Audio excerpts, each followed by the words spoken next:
রাশকাট আজকে দাঁড়িয়ে Charuchandra evening college. নামটা অচেনা লাগলো না? ঠিক, 2002-এর পর এই কলেজের নাম হয়েছে নববালিগঞ্জ মহাবিদ্যালয়। আজকে এই কলেজের প্রতিষ্ঠান দিবস, 42তম প্রতিষ্ঠান দিবস। কি করছেন তারা? কিভাবে সকলের কাছে পৌঁছে দেবেন তাদের কলেজের নাম? তাদের সারা দিনের কর্মসূচি বিশাল। রয়েছে এখন পদযাত্রা, এরপর আরও অনেক কর্মসূচি। সেই সমস্ত খবর আপনাকে তুলে দেবে রাশকাট। নববালিগঞ্জ মহাবিদ্যালয়ের 42তম প্রতিষ্ঠা দিবসে উপস্থিত ছিলেন বিভিন্ন কলেজের অধ্যক্ষ, অধ্যাপিকা, অধ্যাপকরা। সমগ্র অনুষ্ঠানটি সুদক্ষতার সাথে পরিচালনা করেছেন এই কলেজের অধ্যক্ষা ডক্টর অয়ন্তিকা ঘোষ।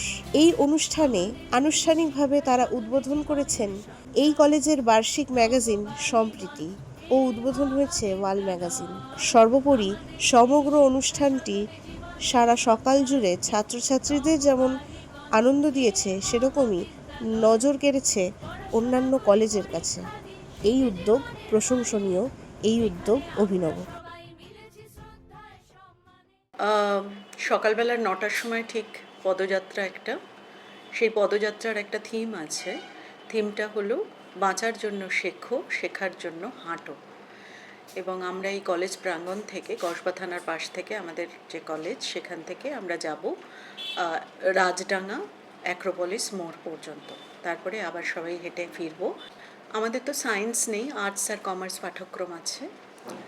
ভীষণ ইচ্ছে আছে একটা নতুন যদি জমি পাই, কেউ যদি দান করেন বা সরকার যদি অধিগ্রহণ করেন, নতুন করে একটা কিছু আমাদেরকে দেন, তাহলে আমরা তার একটা ব্যবস্থা করতে পারি বিজ্ঞান বিভাগ পঠন পাঠনে। যোগেশ চৌধুরী কলেজের অধ্যক্ষ পঙ্কজ কুমার রায় এই অনুষ্ঠানে উপস্থিত ছিলেন এবং বক্তব্য রেখেছিলেন। তার বক্তব্যের বিষয় ছিল বিবেকানন্দের আলোকে নেতাজি।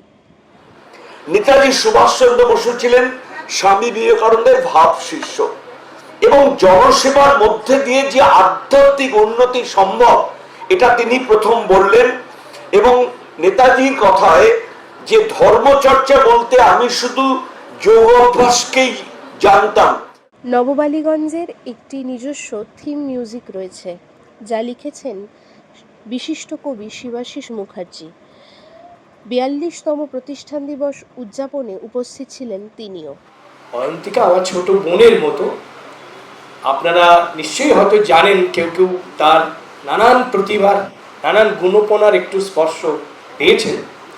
বাংলা সংস্কৃতির নানা ক্ষেত্রে অয়ন্তিকা, আমাদের বন্ধু অয়ন্তিকা, তার সৃজনের স্বাক্ষর রেখেছে। শুধু বাংলার বিভিন্ন প্রান্তে প্রত্যন্তে যে অভিনয় করিয়ে বেরিয়েছে জীবনের এতটা বছর ধরে, তা নয়, অন্যান্য রাজ্যেও তার অভিনয়ের খ্যাতি সে ছড়িয়ে দিয়েছে। নববালিগঞ্জ মহাবিদ্যালয়ের 42তম প্রতিষ্ঠান দিবস উদযাপিত হলো সাদরে, অভিনব উপায়।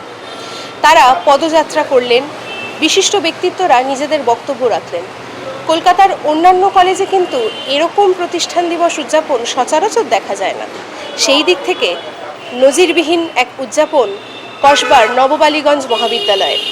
সেই সমস্ত খবর আপনাকে তুলে ধরল রাশকাট। এরকমই আরও অনেক খবরের জন্য চোখ রাখতে হবে রাশকাটের ফেসবুক ও ইউটিউব পেজে। ক্যামেরায় অর্কদীপ রায়ের সঙ্গে শ্রীমন্তী ভট্টাচার্যের রিপোর্ট, রাশকাট, কলকাতা।